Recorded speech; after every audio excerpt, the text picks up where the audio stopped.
welcome to the Hewitt Public Library. I'm Miss Rochelle. Hello, friends. Hello, friends.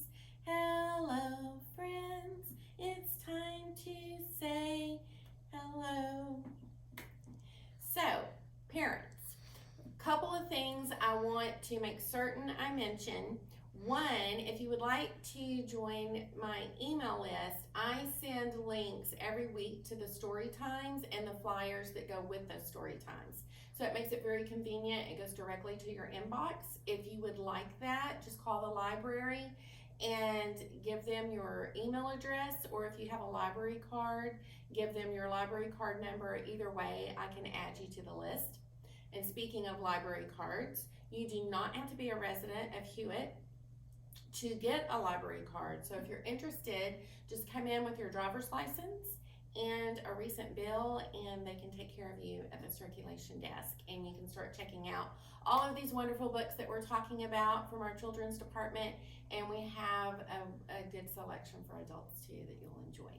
So this week we are piggybacking off of last week. Last week I started a new series on early literacy skills. So we have print motivation, print awareness, letter knowledge, vocabulary, narrative skills, and phonological awareness. And last week we talked about print motivation, just the interest in books, and print awareness. So learning about the parts of a book, learning how to turn the pages, that print goes from left to right, and so forth. I went over all of that last week. But this week, I'm throwing in an extra. So what we're talking about today, we're going to talk about picture books and how to use pictures to help with early literacy skill. I'm throwing this in because of my years of teaching and knowing how pictures both help and hinder children. And so I wanted to do a week on picture books and pictures, but that is not one of the 6 early literacy skills. It just works with them. When your child is looking at pictures, they will gradually begin to understand that you are not reading the picture, you are reading the print. But there is a lot of information in pictures that your child will gain from looking at them. So I'm going to go over some activities. I made a list, and I'm just going to hit each activity and kind of explain how you can use it and how it will help with early literacy. So the first one to help differentiate pictures from print is to make a list with your child, and to at some point let your child draw a picture to go with that list. But for toddlers, what you would do is, for example, this would be a really good idea for maybe a bedtime routine, and you could get on the computer or come into the library and use one of our computers and print out pictures of a bath, of a towel, of a toothbrush, of a book, of a favorite blanket and stuffed animal, to show the routine for bedtime.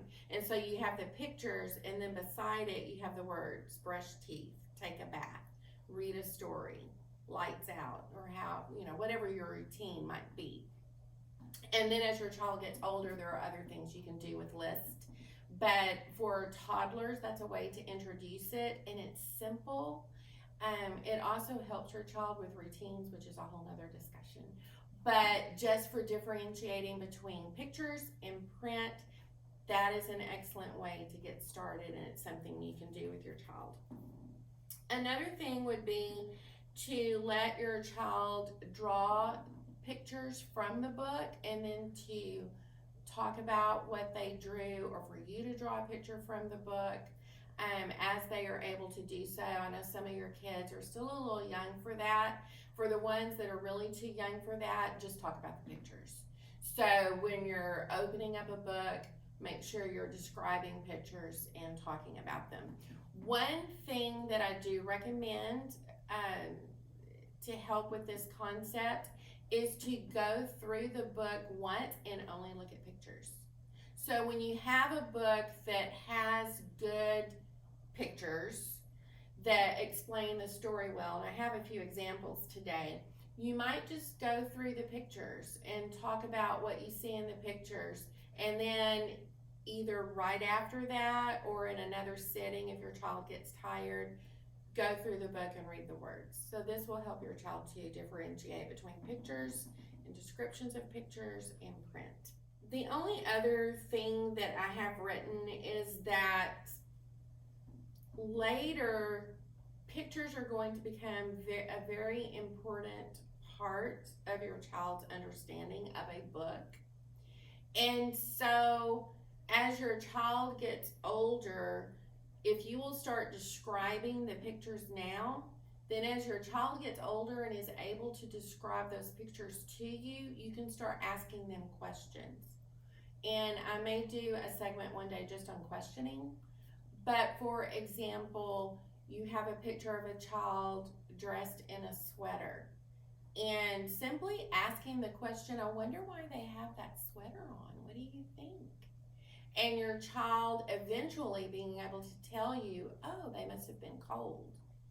That's important. Your child will thank you for those type of questions, because that leads later in elementary school being able to figure out things like setting and being able to inference for questions that they will have to ask. And so you're teaching them first how to do that with pictures, and then later you can teach them how to do that with print. So today's books, this one is When I'm Bigger, Mama Bear, and this is about Bella, and she gets into some trouble on a shopping trip with Mama Bear, but Mama Bear saves the day.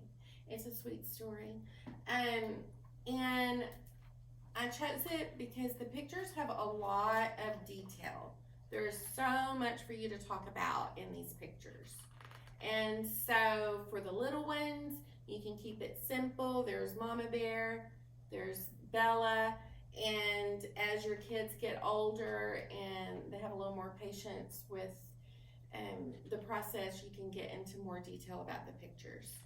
But you can make up a story just looking at the pictures, and that's kind of what I'm going for, is teaching that skill and then going back and reading the words and talking about that with your child. So that's Mama Bear. And then we have Fall Friends. This one is about two friends who have a little one-day vacation, and they discover a lot of things about fall. So this one has pictures about fall that you can talk about, and then when you're outside, you can point those things out. As your child gets older, this one, for example, has a picture of the little elephant getting on a city bus, which may be something your child has done, may not be something your child has done. So things like that are worth talking about as you're reading through books and then pointing them out in the environment. So this is also a good story to just talk about pictures. This one's about to fall. I think that happened last week too. This is Me and My Grandpa, and it's just a cute story about grandpas and grandkids and their relationships. And then this one is Golden Acorn. This one is about a squirrel who loves to win. And the squirrel is trying to win. I think the challenge is to get the most acorns or the biggest acorn, and kind of leaves friends behind in this race, and then learns the value of friendship at the end. So this is a great book for social emotional learning, and also has excellent pictures that help to tell the story that you can talk about. Amazing Autumn. This is another book about autumn. It really just goes through the day of the character doing different things, raking the leaves, jumping in the leaves, and just pointing out some things that are very specific to the season of autumn. And then in the back, we have That Pup, and he is also looking for acorns. And along the way, there is a squirrel that's a little concerned about this, because squirrels love acorns too. And at the end, they become friends. And so I chose all of these books for their pictures The pictures have a lot of detail in them for you to talk about with your child. And as your child begins to talk, it will give them a lot of things to tell you about the pictures as well. So, are you ready for story time? Are you ready for story time? Clap your hands. Are you ready for story time? Clap your hands. If you're ready for story time, if you're ready for story time, if you're ready for story time, clap your hands. Are you ready for story time? Nod your head. Are you ready for story time? Nod your head. If you're ready for story time, if you're ready for story time, if you're ready for story time, nod your head. Fall friends. I see an elephant, and I see a little mouse and a pumpkin. I see some leaves.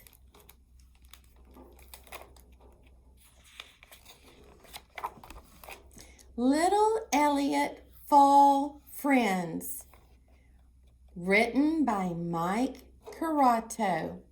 And Mike Curato also made the pictures. Little Elliot and his best friend Mouse loves living in the big city. There's little elephant and his best friend is on his head. I see lots of tall buildings and lights. But sometimes the city was too dirty, too loud, and too busy. We need a vacation, said Mouse.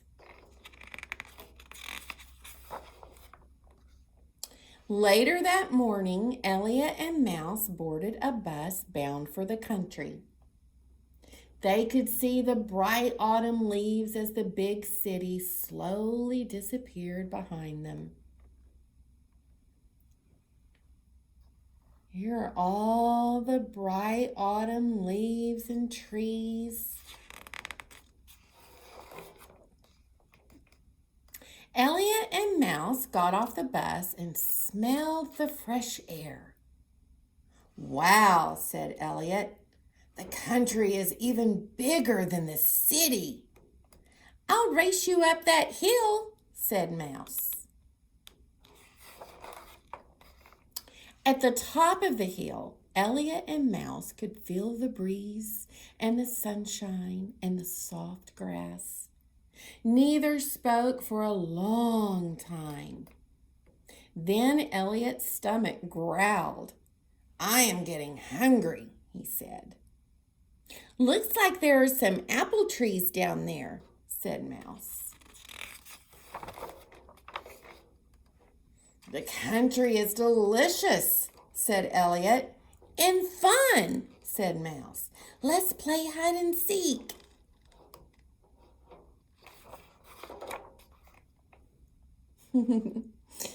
Elephant is hiding in the log, and Mouse is looking for him. First, Mouse found Elliot hiding in a hollow log. Then Elliot found Mouse hiding in a pumpkin patch.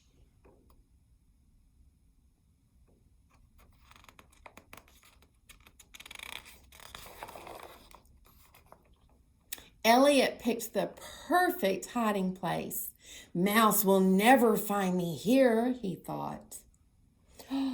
There's Elliot. He's hiding in the field. Oh, there's Mouse. He's on the scarecrow trying to find Elliot, but he doesn't see him.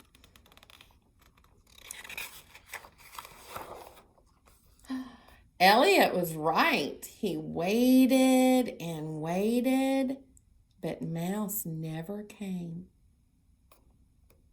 It's getting dark. Elliot's been hiding a long time. Where could Mouse be? Elliot thought. Everything was still, very still. Suddenly, Elliot smelled something delicious.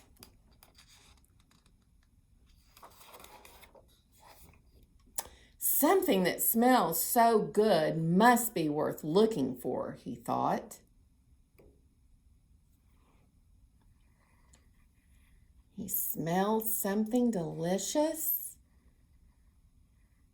Do you see? And here's Elliot. What did he find? He found a delicious pie. And the delicious smell is wafting through the air.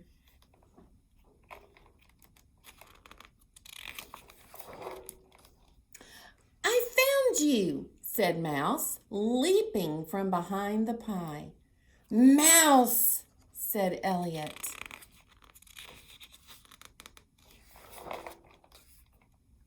When I couldn't find you, my new friends and I baked a pie, said Mouse. I told them you would follow your nose. Nobody knows me better, said Elliot. Aw, Mouse made a lot of new friends. Later, they all gathered for a fall feast. To new friends, said Mouse. And to new treats, said Elliot. Here's Elliot. He has his fork in his trunk. And here is Mouse. And here are the other animals. They're all together eating a fall feast. That night, Elliot and Mouse nestled into the hay and took turns naming the stars until both fell fast asleep. I see a shooting star.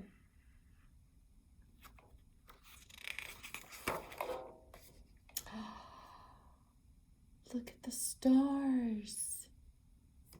The stars make the shape of Elliot and Mouse.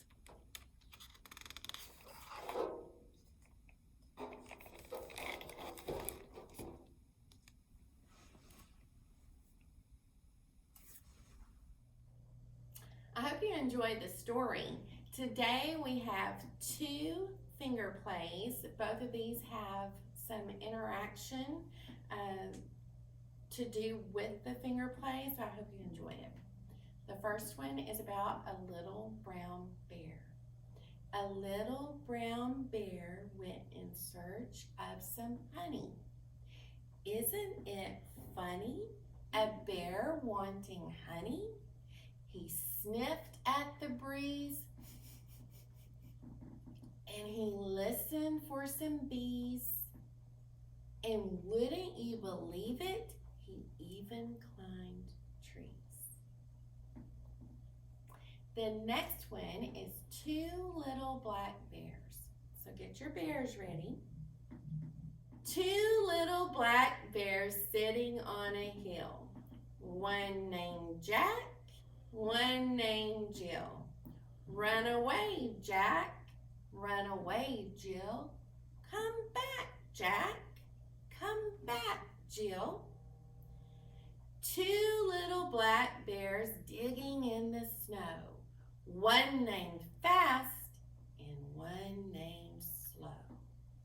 Run away, Fast. Run away, Slow. Come back, Fast. Come back, Slow. 2 little black bears feeling very proud. One named Quiet and one named Loud. Run away, Quiet. Run away, Loud. Come back, Quiet. Come back, Loud. I hope you enjoyed today's finger plays and today's stories. See you next week. Goodbye, friends. Goodbye, friends. Goodbye, friends. It's time to say Goodbye.